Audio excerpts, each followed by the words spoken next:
The following contains discussion of graphic murder and rape. Viewer discretion is advised. At first, a single investigator worked the case full-time. Now, several people are involved. The pressure to catch this man has been mounting. White male, 6 feet tall, weighing 185 pounds. Tying up husbands or male companions. She was bound. He raped her. When it happened in 1980, it was a murder in a small town. It was a sensational, god-awful murder in a small town. Lyman Smith was a 43-year-old attorney about to be appointed as state judge by California Governor Jerry Brown. His wife, Charlene Smith, was a 33-year-old interior decorator. They were found in their bedroom, bound and bludgeoned to death with a log from the fireplace. Charlene had also been raped.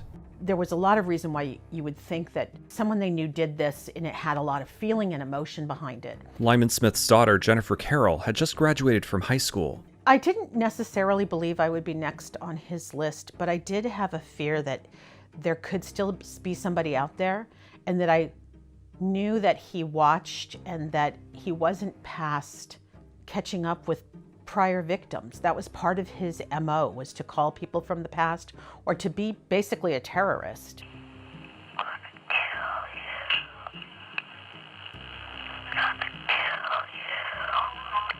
Detectives were flummoxed, but they did collect a semen sample belonging to the killer. In 1980, the technology necessary to match the DNA sample left at the crime scene with the killer didn't exist. 38 years after Lyman and Charlene Smith were murdered, investigators tracked a suspect to a Hobby Lobby craft store in Roseville, California, collecting DNA from his car door handle while he was inside. Later, they pulled another sample from a tissue found in his home trash. The sample matched the DNA that had been collected from the Smith crime scene. Tuesday, Sacramento County Sheriff's deputies arrested Joseph James DeAngelo at his home in Citrus Heights. I get chills just thinking about it. You know it's true, you can see it with your own eyes, but there's no way it could be true. Police had finally tracked down the Golden State Killer using a new tool in crime fighting, an online genealogy database. He did leave behind his genetic code, the final piece of the puzzle for Sacramento County District Attorney Anne Marie Schubert and her investigators.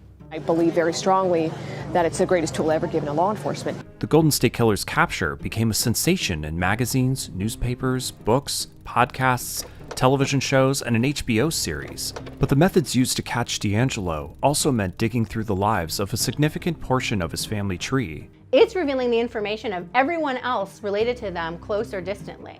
Presenting profound implications for our constitutional right to privacy. We have to revisit the legal doctrines that apply. The kind of data sifted through to find the Golden State Killer may be the most personal to ever come along and the most difficult for an individual to control, putting secrets about our family, health, and biological future in the hands of powerful entities. They could start testing for things that we can't even conceive of today. The capture of the Golden State Killer was the culmination of a technological big data movement that has been growing since the turn of the century, without many of the traditional legal safeguards for privacy. The methods used to catch the Golden State Killer made it significantly easier to find suspects in horrendous cases, but it may be just as easy for the government to track innocent citizens via their DNA.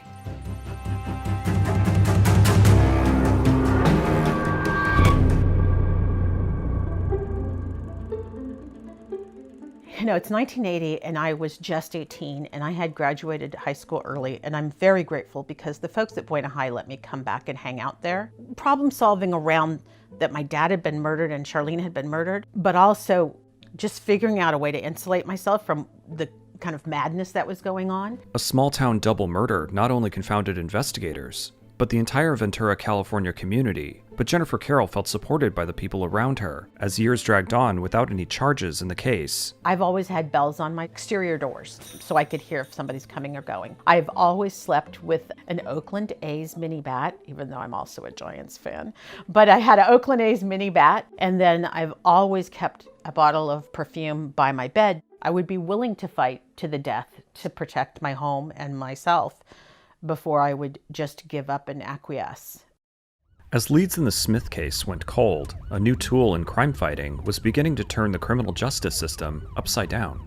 DNA evidence is now used with such frequency that genetic fingerprinting has become routine. In the late 1980s, before the advent of genealogical databases in crime fighting, DNA samples from crime scenes had to be large in quantity to be tested, meaning big pools of blood or large quantities of semen or saliva. Back then, samples were manually analyzed and required a lot of analysis. the way someone might look at an out-of-focus photograph and try to interpret what they see. This new scientific tool was enough to upend the criminal justice system, allowing investigators to catch perpetrators and exonerate the innocent. In 1994, the federal government created a database called the Combined DNA Index System, or CODIS. Before the system could launch, the FBI had to come up with standards for what level of detail to store in the database. Erin Murphy is a former public defender and the author of Inside the Cell, The Dark Side of Forensic DNA. There's this need to develop a DNA profile that is discriminating enough among people to identify them, but not so discriminating that it invades their privacy or costs too much to do. Law enforcement decided on a portion of the genome, just 13 places at the time. They each have 2 pieces of information, one from mom, one from dad, so that means you'll have essentially 26 discrete pieces of information. Part of the benefit of that method is that it doesn't really tell you very much about someone's health or their physical characteristics or anything like that. Regions that are non-coding don't signify anything. That's where you get this idea of junk. It's just junk DNA. That stays and is still the mainstay of DNA testing. As the turn of the century came, police thought DNA matches would be the future of solving the most heinous crimes.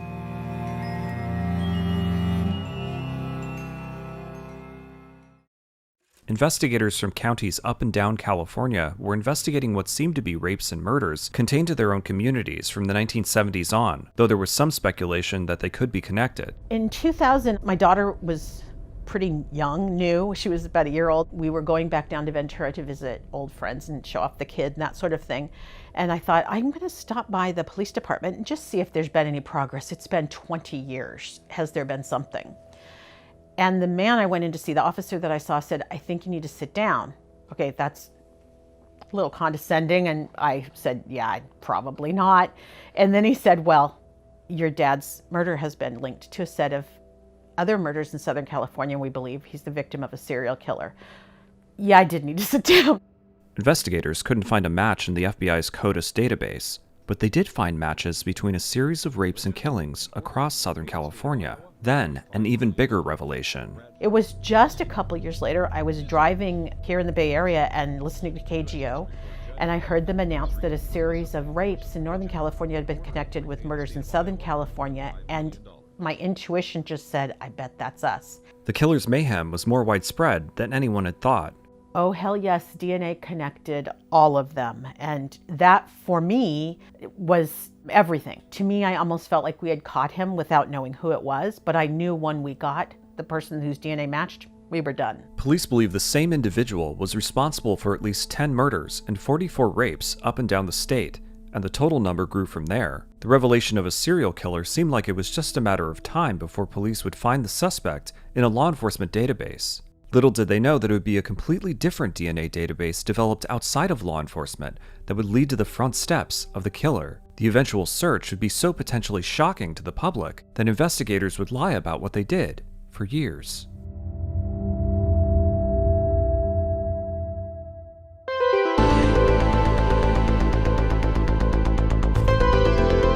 The Human Genome Project has no lesser goal than to map every bit of information contained in the human genetic blueprint.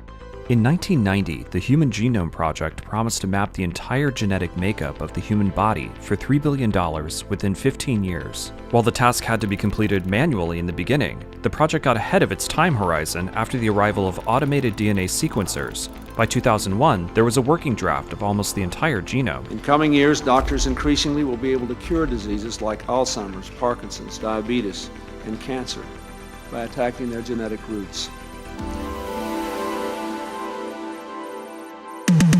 The genetic basis for most diseases turned out to be far more complicated than scientists had assumed, but the technology did create a brand new market for consumer genetic testing. Ancestry.com announced that it was teaming up with a genetics lab to offer you a handy-dandy home DNA test kit. There was an opportunity to gather information about people, which they could monetize. I analogize it to Facebook or Instagram or Twitter. Bicca Barlow studied genetics and developmental biology before becoming an attorney specializing in DNA cases. You are being provided the service, and in exchange, you give them all of your genetic data.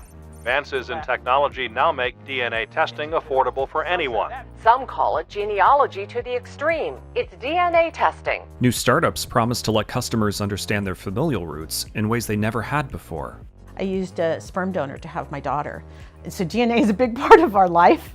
Don't know much about him other than what he shared as part of the sperm bank information. And I thought it would be really helpful to understand what markers might come up if we use 23andMe. I think there's real value in people being able to learn about themselves and being able to manage their health and manage procreation by having DNA information that can help them make informed choices. A lot of people have found that they're carriers for things like cystic fibrosis, and they had no idea. Okay, so you call this? Well, this is a spit party. A spit party. A spit party. In the Spit Lounge, guests provided a sample of their DNA for decoding. The spit collectors work for a website called 23andMe. It's like looking in the mirror for the first time. If you'd never looked in the mirror before, you would want to look. It's actually looking for things that we as consumers really have no grasp of what they are at this moment. And that can change. They could start testing for things that we can't even conceive of today.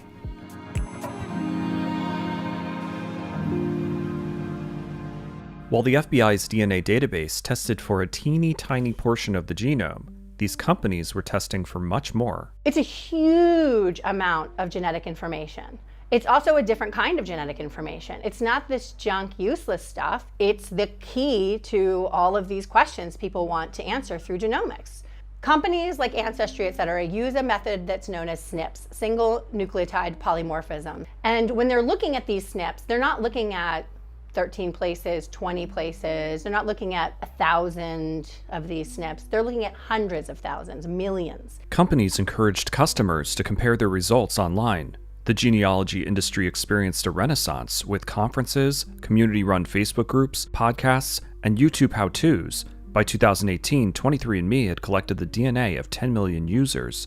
Ancestry.com had 15 million. Smaller companies like MyHeritageDNA and FamilyTree DNA also collected profiles. Many users downloaded their raw genetic data and uploaded it to an open-source website called GEDmatch. By 2013, investigators across California had started calling their suspect the Golden State Killer, but DNA collected from the crime scenes didn't produce a match when checked against law enforcement databases. When genealogy companies started gaining traction, investigators took notice. Perhaps the Golden State Killer, or more likely a family member, had willingly handed over the DNA code of their family tree. Detectives began to dig with the help of genealogist Barbara Ray Venter. GEDmatch.com seemed like a particularly useful resource because anyone could upload analyzed or genotyped DNA data to check for comparisons. What happened next would be retold to newspapers, TV programs, podcasts, an HBO documentary, and victims' rights groups. Law enforcement says they were able to link this DNA using an open source genealogy website called GEDmatch. GEDmatch. It turns out that story wasn't true. Federal and local law enforcement conducted a much more invasive and widespread search than was originally thought, tiptoeing around privacy policies and misleading the public with a story about GEDmatch. Their path to finding the killer shows why guidelines for law enforcement to respect the civil liberties of citizens is important. Without them, they could make up the rules as they go, which is exactly what happened. We've had the Golden State Killer's DNA up in CODIS since 2001, no hits. We've done familial searches here in California every single year in which it's been legal, no hit. We've done international searches. We did everything without success. Paul Holes was the longtime investigator of the Golden State Killer case. He was the one who saw opportunity in the blossoming world of online genealogy databases. The old form or the classic form of forensic testing is like taking a picture of someone's house, and the new form is moving in, is just living there, is squatting forever. Genetic genealogy isn't just revealing the information of the person who shared their genome. It's revealing the information of everyone else related to them, close or distantly. According to a 2018 report in the journal Science, in the near future, anyone of European descent could be identified through genealogical databases because of the ability to infer familial relationships. A lot of people don't consent. They're now basically discoverable. And that's just not how we've operated in this country. That's why we have the Fourth Amendment. It's because we value privacy. 23andMe and Ancestry.com had promised to protect their customers' privacy, stating that they would only provide information to the government under a court order, and they published transparency reports about the police requests they received. There was no way to analyze the Golden State Killer's DNA without the company's consent. Customers are asked to submit plastic vials full of saliva.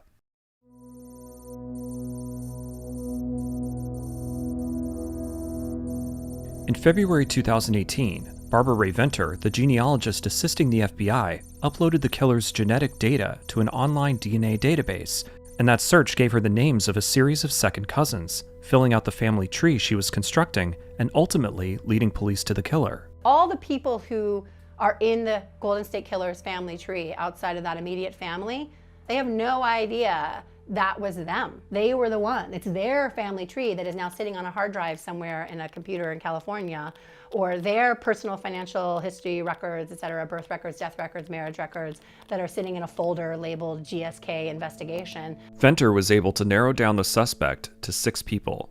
One had blue eyes, matching the description many gave of the Golden State Killer. A man who terrorized neighborhoods throughout California during a raping and killing spree in the 70s and 80s may now be in custody. I don't even think I ate that day. It wasn't until the end of the day that the emotions really flooded in. And you feel relief and horror and compassion and too many feelings at once. It's almost like crashing feelings.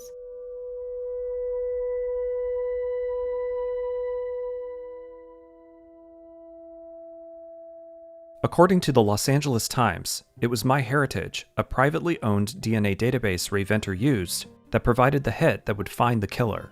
Unlike Ancestry or 23andMe, MyHeritage allowed customers to upload genetic data generated by third parties for analysis on its site, so Venter was able to upload DeAngelo's data, which had been genotyped by police, and pretend it was her own.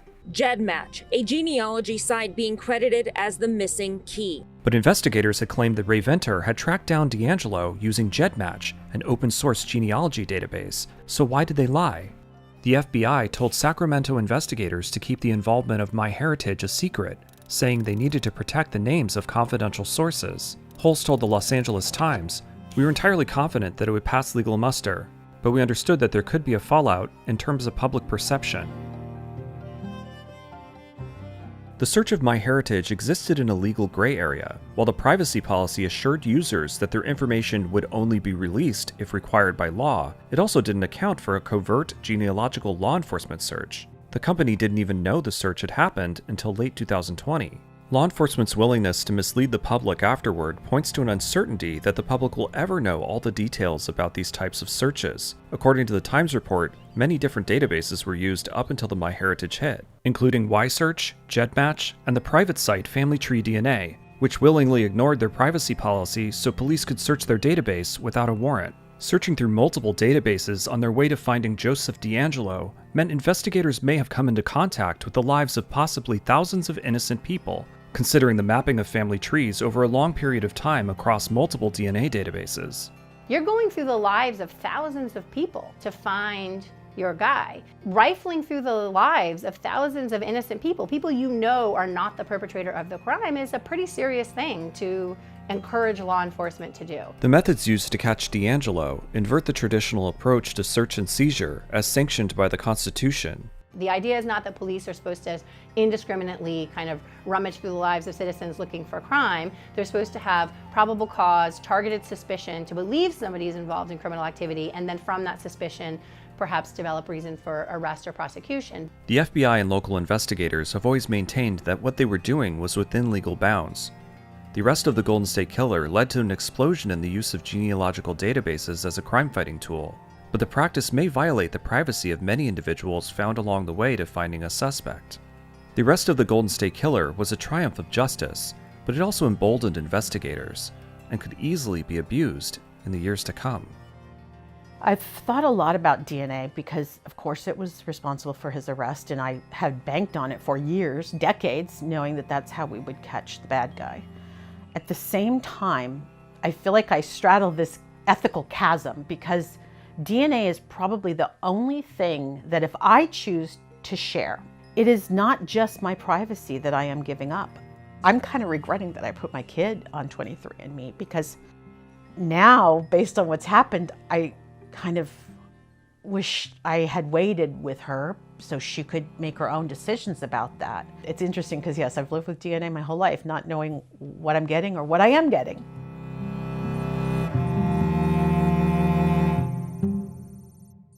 Civil liberties advocates worry about the uncertain future of using DNA databases combined with sensitive DNA testing, changing the traditional ways investigations are brought about. When DNA first entered the criminal justice system, large quantities of DNA were needed for testing. Traditionally, it was big blood stains that were being tested, so you knew what you were looking at. You knew there was a story behind a stain like that. But now we're testing things that have no necessary relevance to a crime. DNA methodology has always been moving towards more sensitive test methods. These tiny samples are called touch DNA. They could look for things that people had touched, because the theory is that what we touch, we leave some of our DNA behind on.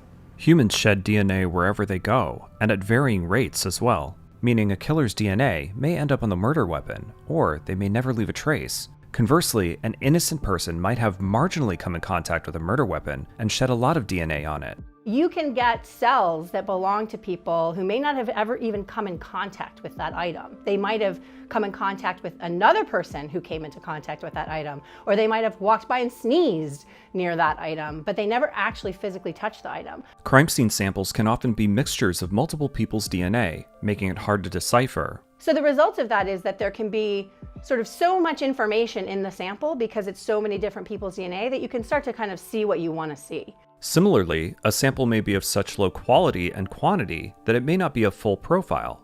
And when you only have part of the sample, that ability to kind of Rorschach test it to see what you want to see is even greater. This problem is particularly acute given the growth in DNA databases. Without a DNA database, if you have a sample from a crime scene and you want to match it to a perpetrator, you need circumstantial evidence suggesting someone may be responsible. Perhaps they were seen near the crime scene on video, or there was a history of violence. With the DNA database, the temptation for prosecutors is to find a match in the database and work backwards. If you have 17 million people's DNA and you're doing this kind of Rorschach testing, you sort of have this huge pool of people to suspect, and often there will be no other evidence, or often the other evidence will be kind of accumulated later, and although it might support the finding of guilt, like, oh, they live in the same state, or, oh, you know, they have a prior record of some kind. Really what you're doing is you're saying this partial profile matches, and that's what I'm kind of building the scaffold of the case on, and these other coincidental factors just help support my finding. And so databases make that ambiguous quality of some of these samples much more potentially pernicious because they allow police to take those incomplete samples and sort of find perpetrators who seem to match but may in fact not be the actual perpetrator of the crime.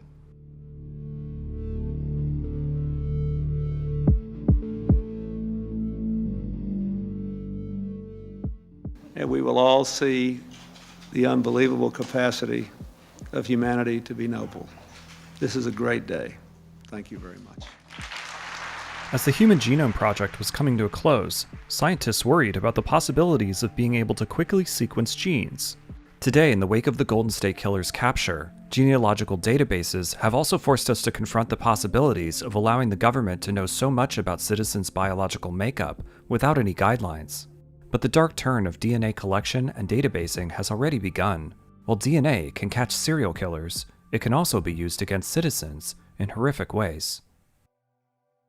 While US law enforcement was trying to catch the Golden State Killer, Chinese law enforcement began to collect the DNA of its population to crack down on future crimes. The act is a lesson in what's possible in a world where the government has few restrictions on how they can use DNA databases, as well as the larger role biotech companies have begun to play in law enforcement all over the world.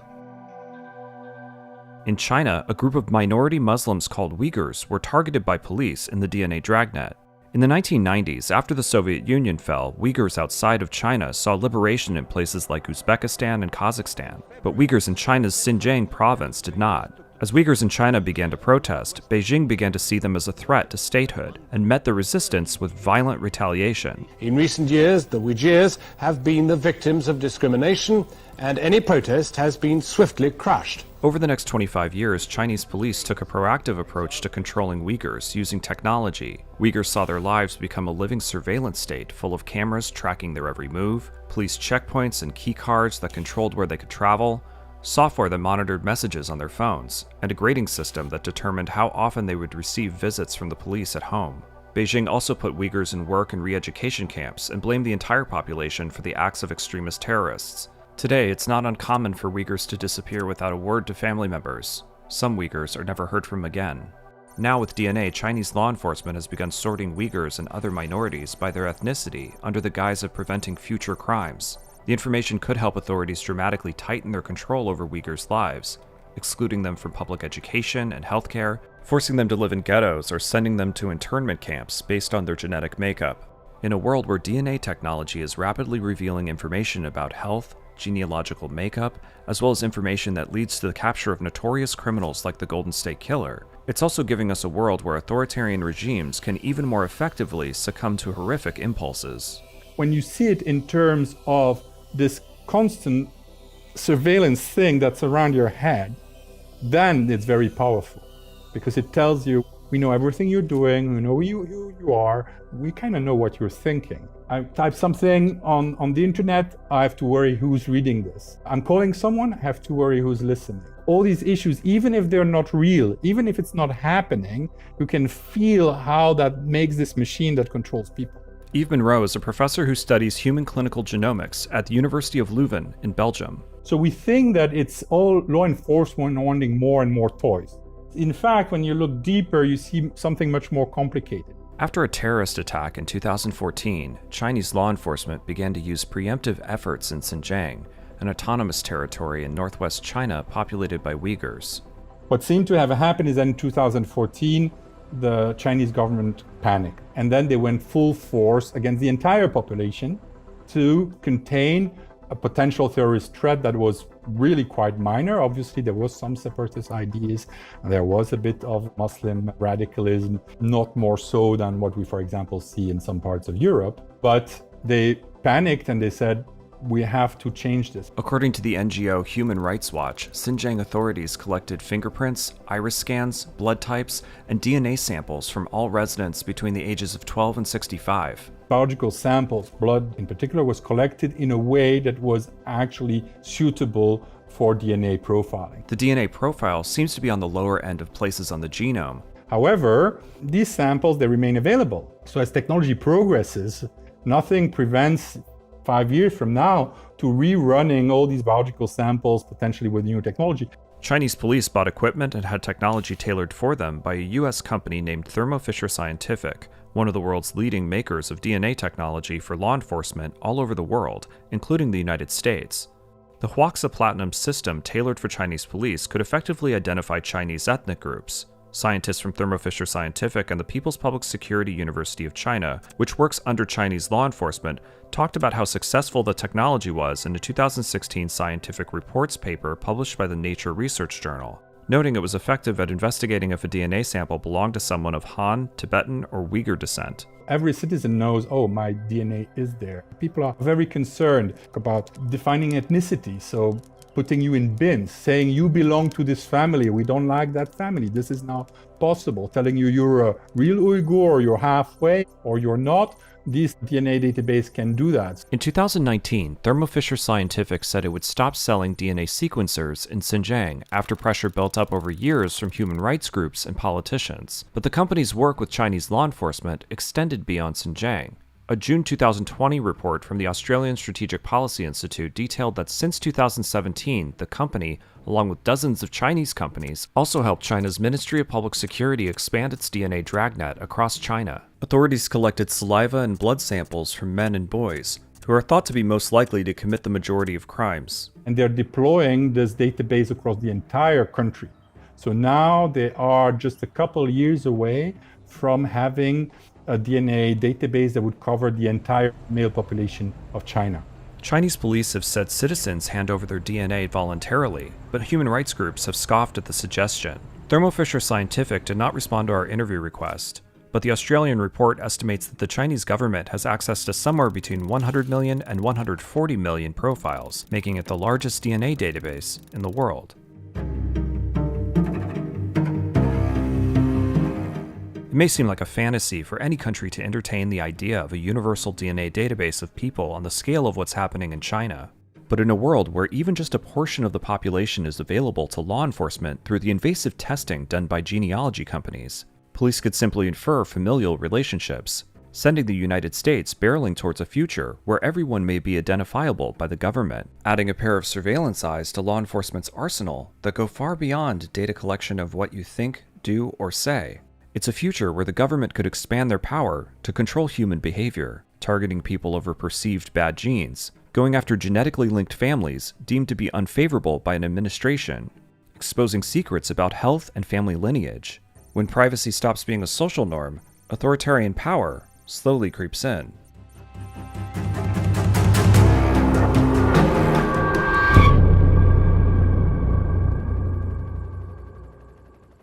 Detectives in the Golden State Killer case entered the 21st century seeking to bring justice to victims' families with cutting-edge DNA technology. They thought they could do it themselves by searching the Combined DNA Index System, CODIS, a law enforcement database of people linked to the criminal justice system. But a private online DNA database would end up providing the clue that would lead to the killer. A cousin's genetic code was close enough to the Lyman and Charlene Smith crime scene DNA left by the Golden State Killer. DeAngelo eventually said he was guilty in late 2020. Yesterday in Sacramento, a 74-year-old retired mechanic and former police officer admitted to being the serial rapist and murderer.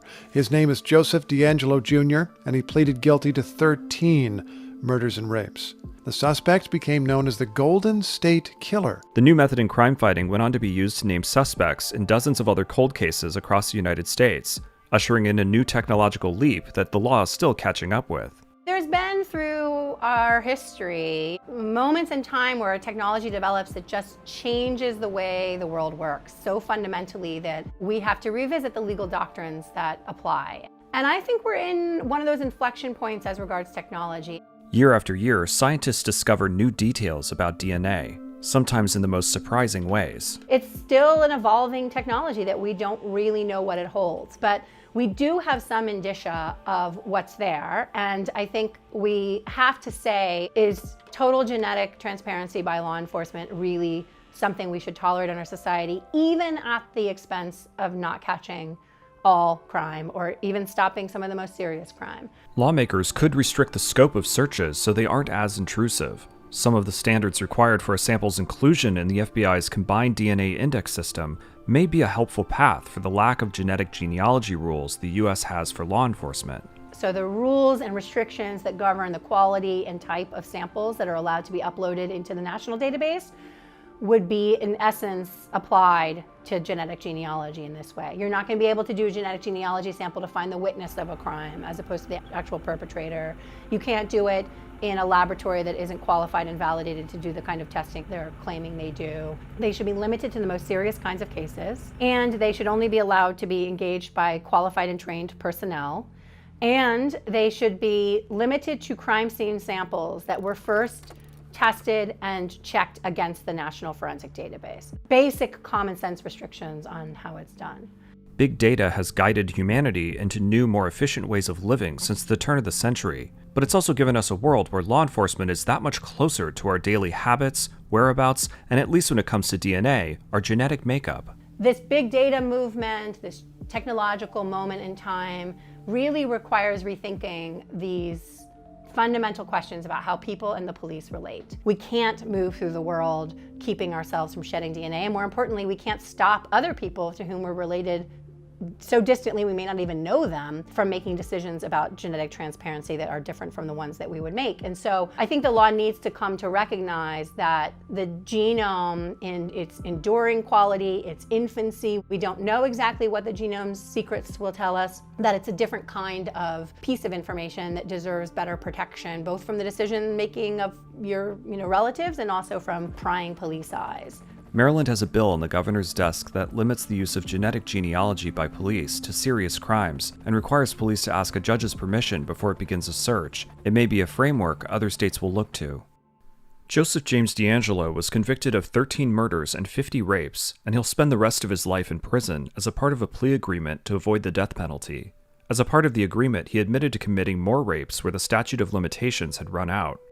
I suspect there's a function of age involved, but it has made me remember a lot of things I'd forgotten or put away for whatever reason. If you had asked me when I was 18, when they catch the guy, will this change your life? I would have thought, no, it has no impact on me. And in fact, maybe because it's been 38 years, it's had a tremendous impact.